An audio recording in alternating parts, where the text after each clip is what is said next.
Next question हमारे पास है कुछ इस तरीके से, if 2 point masses of mass m and 2m placed on smooth horizontal plane are connected by a light rod of length L। ये एक लाइट रॉड से बंधे हुए हैं दो पार्टिकल जिनका मास m और 2m के बराबर है। masses are given velocities in horizontal plane perpendicular to the rod as shown in figure। अब इस वाले पार्ट को वेलोसिटी दी जाती है 2v0, इस वाले पार्ट को वेलोसिटी जाती है v0, और क्या दिया है आगे, if area of cross section of the rod is a and Young's modulus is y then elongation in the rod will be equal to। तो इस रॉड में elongation आपसे पूछा जा रहा है कितना होने वाला है। तो आपने एक एग्जांपल जरूर देखा होगा कि यदि किसी हम पार्टिकल को, एक मान लीजिए इस पेन को मैं ऐसे उछाल देता हूं, तो इसका मोशन जो है वो ट्रांसलेशनल मोशन भी है और रोटेशनल मोशन भी है। तो जब भी किसी ऑब्जेक्ट का मोशन थोड़ा कॉम्प्लेक्स होता है तो हम क्या करते हैं, उसके सेंटर ऑफ मास का मोशन ऑब्जर्व करते हैं, बिकॉज सेंटर ऑफ मास का जो मोशन है वो होने वाला है एक स्ट्रेट लाइन मोशन, या सॉरी ट्रांसलेशनल मोशन जो है सेंटर ऑफ मास का होता है। ठीक है, तो मैं भी यहां पर इस कॉम्प्लिकेटेड मोशन को समझने के लिए पहले इसके सेंटर ऑफ मास का मोशन देखने वाला हूं, फिर मैं आगे प्रोसीड करूंगा कि मुझे करना क्या है। तो सेंटर ऑफ मास इसका निकाल सकते हैं बड़ी आसानी से, कि मान लेता हूं कि इसका सेंटर ऑफ मास यहां पर है, ये जो डिस्टेंस है ये L1 के बराबर है और ये जो डिस्टेंस है L2 के बराबर है। तो हम ये L1 और L2 जो दोनों डिस्टेंसेस हैं उनको बता सकते हैं, वैल्यू क्या होगी, L1 is equal to total length L into सामने वाला mass m divided by total mass 2m plus m। तो आगे आपके पास है L/3। सिमिलरली L2 की वैल्यू आप निकाल सकते हैं L माइनस L/3 से, कितना आ जाएगा आपके पास 2L/3 के बराबर। तो हमें L2 की वैल्यू पता चल चुकी है, L1 की वैल्यू पता चल चुकी है, L2, L1 और L2 पता चल चुके हैं। तो हमें सेंटर ऑफ मास के बारे में पता चल चुका है। कहां पर है सेंटर ऑफ मास, यहां पर है, यहां से L/3 डिस्टेंस पर और यहां से 2L/3 डिस्टेंस पर। अब सेंटर ऑफ मास की वेलोसिटी भी निकाल लीजिए। वेलोसिटी ऑफ सेंटर ऑफ मास में कह सकता हूं m1 into v1 plus m2 into v2 divide by m1 plus m2। तो मास m जो है वो नीचे की तरफ जा रहा है माइनस v0 से, plus 2m into v0, 2v0 यहां पे लिख दूंगा, divide by total mass is 3m। तो आपको यहां से मिल जाता है v0 प्लस में v0, यानी कि जो सेंटर ऑफ मास है उसके पास वेलोसिटी अपवर्ड डायरेक्शन में होने वाला है। इस डायरेक्शन में वेलोसिटी होगा सेंटर ऑफ मास का, वो होने वाला है v0 के बराबर। तो इसका सेंटर ऑफ मास जा रहा है ऊपर की तरफ, ये वाला पार्टिकल जा रहा है ऊपर की तरफ, ये वाला पार्टिकल जा रहा है नीचे की तरफ। यदि इस पूरे सिस्टम को सेंटर ऑफ मास के रेस्पेक्ट में हम ऑब्जर्व करें, यदि हम सिस्टम को सेंटर ऑफ मास के रेस्पेक्ट में ऑब्जर्व करें, सेंटर ऑफ मास के रेस्पेक्ट में ऑब्जर्व करें, तो यहां पे आपको इस पार्टिकल नंबर m का वेलोसिटी मिलने वाला है। ये आपके पास v0 ऊपर है, इसके रेस्पेक्ट में बात करेंगे तो ये हो जाएगा आपके पास 2v0। ये मूव कर रहा है 2v0 से, ये है आपका सेंटर ऑफ मास जो अब रेस्ट पर है। रेस्ट पर क्यों है बेटा, बिकॉज हम सेंटर ऑफ मास के रेस्पेक्ट में ही देख रहे हैं। और ये जो आपके पास 2m पार्टिकल है, इसका वेलोसिटी हो जाने वाला है किसके बराबर, v0 के बराबर इसका वेलोसिटी हो जाने वाला है। ये बात समझ में आई आपको, ठीक है। कैसे बता, देखो भाई ये पार्टिकल है आपके पास a, मान लीजिए ये पार्टिकल है आपके पास b। So velocity of a with respect to centre of mass को मैं लिखूंगा velocity of a minus of velocity of centre of mass. तो वेलोसिटी ऑफ a हमारे पास है माइनस ऑफ v0, कह सकते हैं इसको j कैप कह सकते हैं, और यहाँ पे सेंटर ऑफ मास की वेलोसिटी है v0 j कैप, तो इसको माइनस कर देंगे तो आपको मिल जाएगा कितना, minus of 2v0 j cap. और मैंने इसका मतलब ये है कि 2v0 नीचे की तरफ है, 2v0 नीचे की तरफ है। तो ये बात समझ में आपको आ चुकी है, सेंटर ऑफ मास के पास एक्सेलरेशन तो कोई था नहीं, तो कोई सूडो फोर्स की बात यहाँ पे आएगी नहीं। अब देखिए बेटा, ये 2v0 से जा रहा है नीचे, ये v0 से जो है ऊपर की तरफ जा रहा है, सेंटर ऑफ मास रेस्ट पे है, इसका मतलब ये जो है घूम रहा है इस तरीके से। ये जो पूरी रॉड है ये घूम रही है सेंटर ऑफ मास के रेस्पेक्ट में, ये घूम रही है इस तरीके से, ये घूम रही है, ठीक है। इस तरीके से ये जो रॉड है घूम रही है।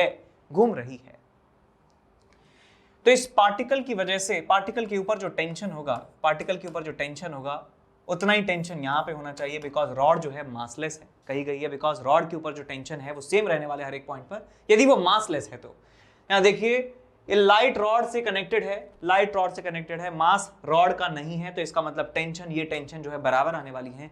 ये टेंशन आप देख लीजिए कितनी होगी, ये टेंशन आप देख लीजिए कितनी होगी। तो टेंशन को लिख सकता हूं मैं कि इस वाले पार्टिकल के सर्कुलर मोशन में ये सेंट्रीपिटल फोर्स का काम कर रहा है। तो T is equal to mass into M R omega square. ये वाली डिस्टेंस कितनी है आपके पास 2L/3 के बराबर है। M R sorry M V square by R हम लिखते हैं M into V square 2V0 का square divided by R. R कितना है आपके पास 2L/3 के बराबर है। तो इसको आप सॉल्व करेंगे तो आपको मिलेगा 4mV0 square divided bye 2L/3। तो 2 से चला गया 2 बार, आपको मिलता है 6mV0 square divided by L। 6mV0 square divided by L, ये आपको टेंशन की वैल्यू यहां से मिल जाती है, टेंशन की वैल्यू आपको यहां से मिल जाती है। इसका मतलब हमें रॉड के ऊपर लगने वाला टेंशन मिल चुका है, तो हम इसमें एलोंगेशन भी निकाल सकते हैं। तो एलोंगेशन इन द रॉड निकालने के लिए आप लिखेंगे रॉड के ऊपर लगने वाला फोर्स T के बराबर है, दोनों तरफ से जो फोर्स लग रहा है वो T के बराबर लग रहा है, अपॉन एरिया कितना है रॉड का, A के बराबर है, is equal to y into delta L upon L। तो यहां से डेल्टा L की वैल्यू आपको मिल जाती है T into L upon A into Y. T की वैल्यू हमारे पास है 6 times mV0 square divided by L। यहाँ पे आ जाएगा L, नीचे आ जाएगा आपके पास AY। L से L जो है कैंसिल आउट हो जाएगा, L से L कैंसिल आउट हो जाएगा और आपको यहाँ पे टोटल एलोंगेशन मिल जाता है delta L is equals to 6mV0 square divided by AY। 6mV0 square divided by AY, ये आपको चेंज इन लेंथ जो है या एलोंगेशन कहें इसको, आपको वैल्यू मिल जाती है 6mV0 square divided by AY। तो इस तरीके से सवाल को आप कर सकते हैं। यदि हम ग्राउंड के रेस्पेक्ट में देखें तो इसका मोशन जो है ट्रांसलेशनल प्लस रोटेशनल मोशन था, लेकिन हमने सेंटर ऑफ मास के रेस्पेक्ट में हमने देखा मोशन, तो एक प्योर जो है रोटेशनल मोशन हमें दिखने लगा। रोटेशनल मोशन हमें दिख गया तो हमने यहाँ से टेंशन निकाल लिया, कितना लग रहा है, टेंशन पूरी रॉड में हर जगह सेम है, तो मैं यहाँ पे फॉर्मूला लगा सकता हूँ डायरेक्टली पूरे रॉड के लिए, F upon A is equal to gamma into delta L by L, और हमारा आंसर इस तरीके से आ जाता है। ठीक है, अब चलते हैं आगे। Hello my dear students, I am Neeraj Kumar Chaudhary और physics teacher on this Unacademy platform. बच्चों, नया साल आ चुका है 2022 और नए जोश के साथ फिर से लगने का समय आ गया है और इस स्ट्रगल में अनअकैडमी आपका पूरा साथ दे रहा है। ठीक है ना, बहुत ही बेहतरीन ऑफर अनअकैडमी ने आप जैसे बच्चों के लिए निकाला है जो बहुत स्ट्रगल कर रहे हैं। ठीक है बच्चों, 1 जनवरी से अगर आप कोई भी सब्सक्रिप्शन लेते हो तो आपको 22% ऑफ मिलता है। ठीक है बच्चों, और ये ऑफर 1 जनवरी से 3 जनवरी तक ही वैलिड है। तो एज सून एज पॉसिबल आप इसमें रजिस्टर कर लीजिए और NKC सर लाइव कोड डालना नहीं भूलिएगा। ठीक है बच्चों, तो पढ़ते रहिए, ठीक है, मेहनत करते रहिए, best of luck and let's crack it. तो यहाँ पे हम नेक्स्ट क्वेश्चन डिस्कस करने जा रहे हैं। सवाल में आपको दिया हुआ है कि एक रॉड है जिसका लेंथ है L, क्रॉस सेक्शनल एरिया जो है A के बराबर आपको दिया हुआ है, क्रॉस सेक्शनल एरिया आपको A के बराबर दिया हुआ है और इसका मास m के बराबर है, is rotated in a horizontal circle with constant angular velocity omega naught. एक constant angular velocity omega naught से घुमा रहे हैं, about one of its end find elongation produced in the rod due to rotation if Young's modulus of the material of the rod is 5। तो हमारे पास एक rod है जिसका सारा जानकारी जो है हमें दिया हुआ है और इसके एक एंड को पकड़ के हम इसे रोटेट कर रहे हैं। इस एंड से पकड़ के, मान लीजिए इस एंड से मैंने पकड़ा और इसको हॉरिजॉन्टल में सर्कल से हॉरिजॉन्टल सर्कल में जो है इसको रोटेट कर रहा हूं और हमें बताना है कि टोटल एलोंगेशन प्रोड्यूस जो है इसमें कितना होगा। तो हमने ऑलरेडी बहुत सारे सवाल कर लिए हैं जिसमें हमने अलग अलग केसेस में देखा था कि हम कैसे एलोंगेशन निकाल सकते हैं। अब इसमें भी देख लेते हैं कि कैसे एलोंगेशन निकालेंगे। तो यहाँ पे मैं बना देता हूं एक रॉड, और ये जो रॉड है बेटा, ये रॉड का टॉप व्यू है, ये रॉड का टॉप व्यू है। रॉड जो है इस सर्कल में घूम रही है, इस बोर्ड के प्लेन में ये घूम रही है इस तरीके से गोल गोल। ये है आपका एक्सिस ऑफ रोटेशन और इस एक्सिस के अबाउट एंगुलर स्पीड ओमेगा से इसका रोटेशन हो रहा है। इसका मास m है, लेंथ l है और क्या है, इसका एंगुलर स्पीड ओमेगा नॉट है। मास हो गया, एरिया ऑफ क्रॉस सेक्शन जो है A के बराबर दिया हुआ है। तो यहाँ पे सबसे पहले आप देखिए कि मैं एक छोटा सा एलिमेंट यहाँ पर ले रहा हूँ, छोटा सा एलिमेंट यहाँ पर मैं ले रहा हूँ, बिकॉज ये रॉड लाइट नहीं है बेटा, ये रॉड लाइट नहीं है। ये यदि रॉड लाइट होती तो काम आसान हो सकता था, लेकिन ये रॉड लाइट नहीं है, इसका मतलब इसके हर एक पार्ट में टेंशन अलग अलग होने वाला है। आप ये फील भी कर सकते हैं कि मान लीजिए कि आप किसी चीज को पकड़ के घुमाएं, गोल गोल घुमाएं। एक बैग है, मान लीजिए आपके पास एक बैग है, आपके पास एक बैग है, बैग, और बैग को आप उसकी स्ट्रैप से पकड़ के जो है गोल गोल घुमा रहे हैं, गोल गोल इसको घुमा रहे हैं, तो आप जानते हैं कि कौन सा पार्ट सबसे पहले टूटता है। इसकी जो स्ट्रैप है जहां से आपने पकड़ा हुआ है वहां से वो सबसे पहले टूटता है, बिकॉज यहां पर टेंशन सबसे ज्यादा होगा। ठीक है, सिंपल सी बात है यार, जहां से हम पकड़ रहे हैं, जहां से पकड़ के घुमाया जा रहा है वहां पे टेंशन जो है ज्यादा होने वाला है, ज्यादा होने वाला है। इसका मतलब यहां पर टेंशन ज्यादा होगा, यहां पर टेंशन कम होगा। जैसे जैसे दूर जाते जाएंगे टेंशन की वैल्यू जो है वो कम होती चली जाएगी। तो भाई मैं यहां पे एक एलिमेंट लेता हूं जो इस हिंज से x डिस्टेंस पर है और इसका विड्थ जो है वो dx के बराबर है। इसका विड्थ कितना है? dx के बराबर है। इसका विड्थ dx के बराबर है। इस पॉइंट पर टेंशन मैं मान लेता हूं t के बराबर है और इस पॉइंट पर जो टेंशन है वो t प्लस dt है। मैं जानता हूं कि मैंने बताया था आपको कि यहां पे टेंशन ज्यादा होगा, यहां पे टेंशन कम होगा, फिर भी मैंने यहां पे प्लस dt लिखा है बिकॉज हमने x और x के बाद dx लिखा है, या कह सकते हैं हमने यहाँ पे डिस्टेंस को x माना है और इस डिस्टेंस को x प्लस dx माना है, तो हमें यहाँ पे टेंशन t और यहाँ पे टेंशन t प्लस dt मानना होगा। यानी कि हमें सेम ऑर्डर फॉलो करना होता है। यदि हमने इसको x और x प्लस dx लिखा है तो हमें इसको t और इसको t प्लस dt मानना होगा। ठीक बात। अब इस छोटी से एलिमेंट को देखिए, छोटे से एलिमेंट को आप देखिए ध्यान से, बेचारे को, छोटा सा एलिमेंट है, यहाँ पर जो टेंशन है वो t के बराबर है, यहाँ पर जो टेंशन है वो t प्लस dt के बराबर है। इसका जो रोटेशन है वो हो रहा है इस सर्कल में, इसका रोटेशन जो है हो रहा है एक सर्कल में, जिस सर्कल का रेडियस जो है वो x के बराबर है। इस सर्कल का रेडियस कितना है? x के बराबर है। तो मैं यहाँ पे कह सकता हूँ कि summation of all the forces towards the centre is equal to mr omega square. तो यहाँ से मैं लिखूंगा इसके ऊपर लगने वाला फोर्स जो सेंटर की तरफ है वो है t माइनस में t प्लस dt, ये इसके ऊपर लगने वाला फोर्स है, इज इक्वल टू मास इसका है dm को लिख सकते हैं हम m upon l into D x into radius which is x into omega naught square. तो यहां से आपको मिलता है माइनस में dt इज इक्वल टू, यहां से आपको मिलेगा m upon l omega not square और यहां पे मिलेगा आपको x dx, यहां पे मिलेगा आपको x dx। दोनों तरफ जो है हमें इंटीग्रेशन करना है, दोनों तरफ हमें इंटीग्रेशन करना है। dt जो है वो क्या है बेटा? इंक्रीमेंट ऑफ टेंशन, लेकिन एक्चुअल में तो डिक्रीमेंट हो रहा है, इसलिए यहां पे माइनस जो है आ गया है। तो minus dt is the increment from left to right. जब हम जाते हैं तो ये इंक्रीमेंट है। दोनों तरफ जो है इंटीग्रेशन का साइन आपको लगाना है, इंटीग्रेशन का साइन आपको लगाना है। जब x की वैल्यू x के बराबर है तो टेंशन की वैल्यू t के बराबर है, और x की वैल्यू जब l के बराबर हो जाती है, यानी कि जब यहां पे पहुंच जाते हैं तो टेंशंस का जो डिफरेंस है वो 0 के बराबर हो जाता है। टेंशंस का जो डिफरेंस है वो 0 के बराबर हो जाता है। तो इस इंटीग्रेशन को सॉल्व करेंगे तो आपको मिलेगा 0 माइनस में t, और आगे माइनस ऑलरेडी लग चुका है, सॉरी ठीक है, पहले फाइनल फिर इनिशियल ठीक लिखा है, इज इक्वल टू, यहां पे आपको मिलेगा m by l omega not square, और यहां पे x dx का इंटीग्रेशन x स्क्वायर बाय 2, तो 2 को बाहर ले लीजिए तो आपको मिल जाएगा यहां से l square minus x square. Minus को यहाँ एब्जॉर्ब करवा दीजिए तो आपको टेंशन मिल जाती है एक पर्टिकुलर पॉइंट पर, दैट इज m, और यहाँ पे आपको मिलेगा omega naught square divided bye 2l, और यहाँ पे मिलेगा आपको l square minus of x square. तो ये टेंशन हमें मिल जाती है एक पर्टिकुलर पॉइंट पर, एक टेंशन हमें यहाँ पर मिल जाती है। ठीक बात समझ में आई? अब इस छोटे से पार्टिकल को दोबारा से ध्यान से देखिए, इसका जो ओरिजिनल लेंथ है वो dx के बराबर है, और दोनों तरफ फोर्स जो है लग रहा है t प्लस dt, और यहाँ पे फोर्स लग रहा है t, यानी मान सकता हूं कि दोनों तरफ अप्रॉक्सीमेटली t के बराबर फोर्स लग रहा है। इसका ओरिजिनल लेंथ जो है dx के बराबर है, और इस फोर्स की वजह से, इस टेंसाइल फोर्स की वजह से इसका एलोंगेशन होने वाला है, इसका जो है एलोंगेशन होने वाला है। तो मैंने मान लिया कि इसका फाइनल लेंथ हो जाता है dx प्लस dl के बराबर, यानी इसकी टोटल लेंथ में dl की बढ़ोतरी हो जाती है इस एलिमेंट के लिए, और मैं इस छोटे से एलिमेंट के लिए मैं लिख सकता हूं कि stress is proportional to strain, यानी कि फोर्स लग रहा है t डिवाइडेड बाय एरिया है इसका a is equals to y into delta l, कितना लेंथ बढ़ा? dl बढ़ा, divide by original length d। तो ऐसे हम यहां पर इसे लिख सकते हैं।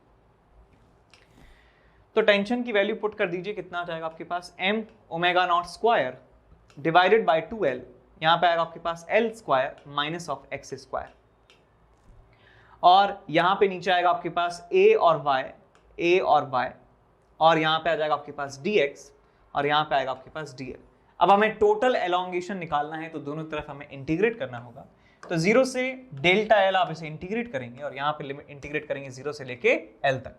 तो यहाँ से m omega not square divided by 2 times L A Y, और यहाँ पे आपको मिलेगा L square X minus of X cube divided by 3, और लिमिट लगा देंगे 0 से लेके एल तक, और यह आ जाएगा आपके पास डेल्टा एल।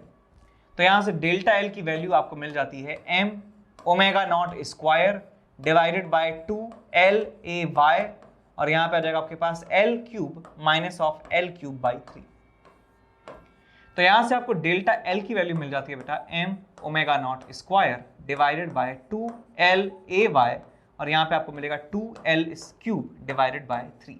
तो एक l से ये 2 पावर बच जाती है यहाँ पे, और 2 से 2 कैंसिल आउट हो जाता है, आपको मिलता है यहाँ से m omega not square l square divided by 3a Y. This is the total elongation in the rod if you rotate it in a horizontal plane. Horizontal plane में रोटेट करने पर इतना एलोंगेशन हो सकता है। तो इस तरीके से हमने यहाँ पर इतने सारे लेक्चर्स के थ्रू जो है हमने सीखा कि कैसे कैसे क्वेश्चंस एलोंगेशन पे बेस्ड आते हैं, और ना सिर्फ इनसे हमने एलोंगेशन निकालना सीखा है बल्कि फोर्स की कैलकुलेशन, टेंशन की कैलकुलेशन भी हमने यहाँ से सीखी है। ठीक है, अब चलते हैं आगे। तो यहाँ पे हम एक क्वेश्चन डिस्कस कर रहे हैं। सवाल में आपको दिया हुआ है कि एक रॉड है जिसमें मास का डिस्ट्रीब्यूशन नॉन यूनिफॉर्म है। ये आपको लीनियर मास डेंसिटी दे रखी है kx के बराबर, यानी लीनियरली इंक्रीज होती जा रही है linear mass density as we go from here to here. तो यहाँ पे देख सकते हैं कि जो लैम्डा है वो x के साथ इस तरीके से वेरी कर रहा है।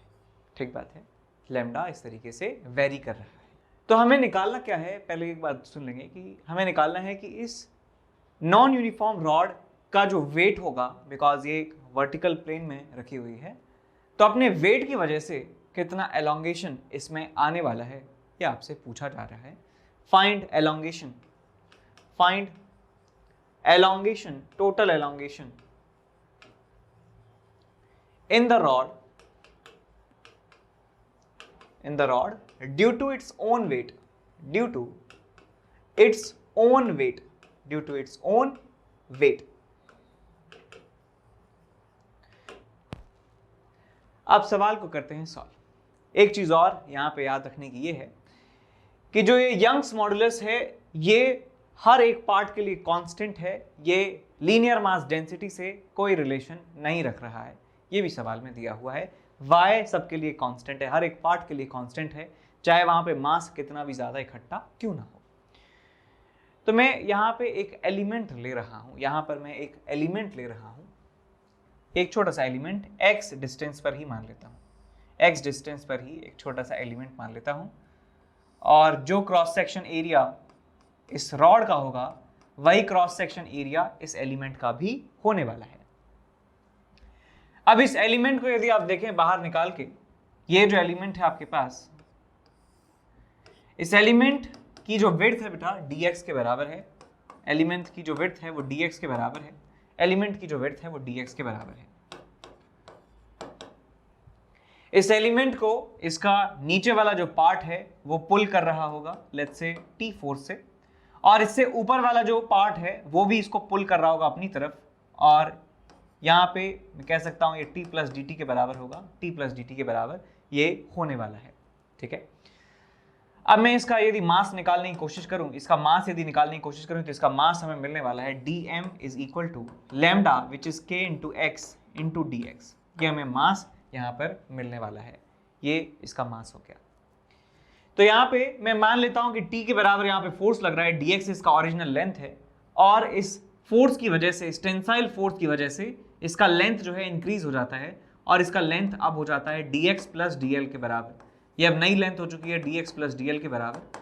तो यहाँ पर मैं क्या लिख सकता हूँ, मैं लिख सकता हूँ कि इसमें जो प्रोड्यूस होने वाला स्ट्रेन है वो स्ट्रेस की प्रोपोर्शनल है। तो यहाँ लिखूंगा मैं force T upon area A is equals to y into dl divided by dx। यहाँ से ये लिखा जा सकता है। अब बात आती है टेंशन की। टेंशन क्या है हमारे पास? अब टेंशन निकालने के लिए आप इस नीचे वाले पार्ट का फ्री बॉडी डायग्राम बनाइए। ये जो एक्स लेंथ का पार्ट है इसका फ्री बॉडी डायग्राम यहां पे बना रहे हैं। ये हमारे पास एक्स लेंथ की रॉड है और हम मास निकाल चुके हैं छोटे से पार्ट का। डीएम जो है किसके बराबर आता है, के एक्स डीएक्स के बराबर।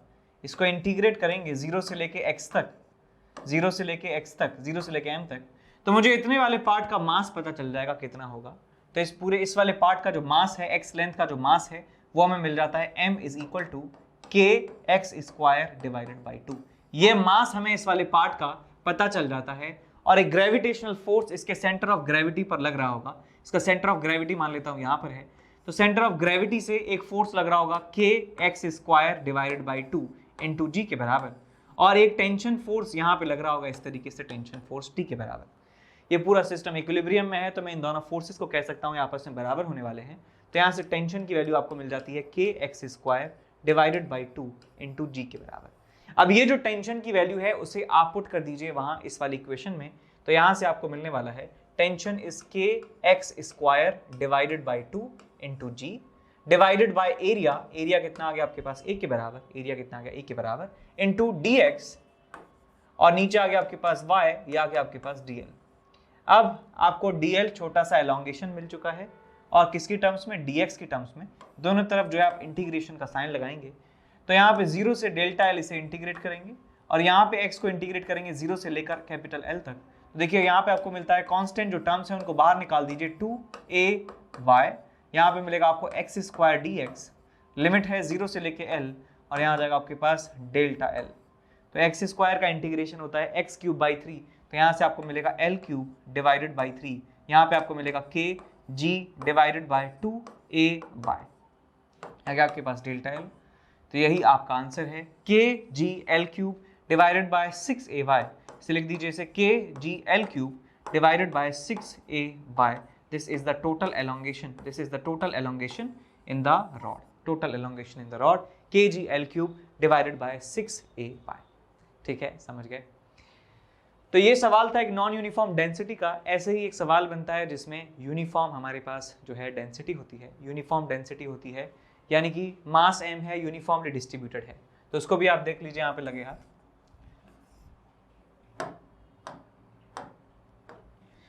तो उसमें सवाल जो है वो तो और भी आसान है। यहाँ पे आपके पास है कुछ इस तरीके से,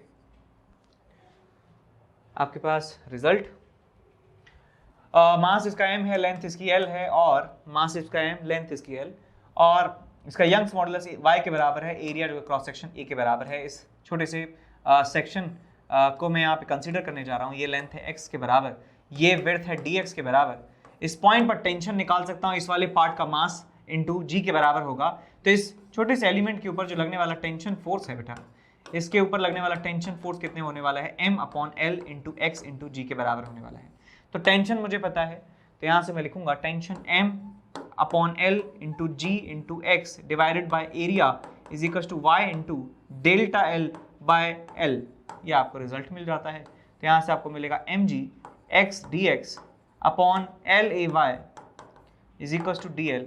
इंटीग्रेट करेंगे 0 से लेके डेल्टा l तक, यहाँ पे आएगा आपको 0 से लेके l, तो x square by 2 l square by 2, तो mgl अपॉन 2ay, और यहाँ पे आपको मिलता है डेल्टा l के बराबर। सो mgl अपॉन 2ay आपको यहाँ पे मिल जाता है आंसर आपका। ठीक है, तो इस तरीके से सवालों को सॉल्व किया जा सकता है। अब चलते हैं आगे।